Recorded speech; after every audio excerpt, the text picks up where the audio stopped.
જય ગજાનંદ, જય માતાજી। આ ત્રણ નાની અમથી ભૂલોના કારણે આખી જિંદગી આપણે દેવામાં રહીએ છીએ, કર્જમાંથી મુક્ત થતા નથી।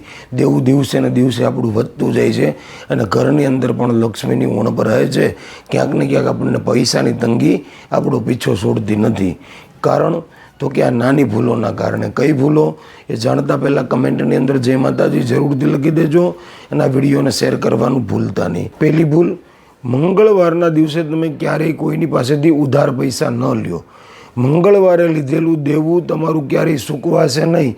એ તમે ગમે તેટલું ભરતા જશો, દિવસે ને દિવસે તમારું દેવું વધતું જ જશે। એટલે મંગળવારે બને ત્યાં સુધી ઉછીના પૈસા તો ન લેવા, પણ બને ત્યાં સુધી કોઈ પાસેથી આપણે વ્યાજવા પણ પૈસા ન લાવવા જોઈએ। કર્જ માટે મંગળવારે ન કરવું જોઈએ। બીજી ભૂલ, મંગળવારના દિવસે કે શનિવારના દિવસે ક્યારેય પણ તમે તમારા ઘરની અંદર મીઠું ન લાવો। મીઠું જો તમે શનિવાર કે મંગળવારના દિવસે લાવતા હશો તો પણ તમે કર્જમાં રહેશો, તમારે ક્યારેય પણ દેવું ઉતરશે નહીં। તો આ બાબતનું પણ તમારે ખાસ કરીને ધ્યાન રાખવાની જરૂર છે।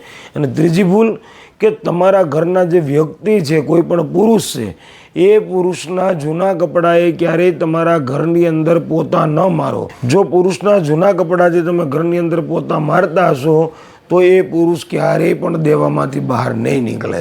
તો આવી નાની નાની ભૂલોના કારણે આપણા જીવનની અંદર આપણે ઘણીવાર હેરાન થઈ જઈએ છીએ। તો આ ત્રણ ભૂલો જરૂરથી સુધારી લેજો, માં ભગવતી કૃપા કરશે। જય ગજાનન, જય માતાજી।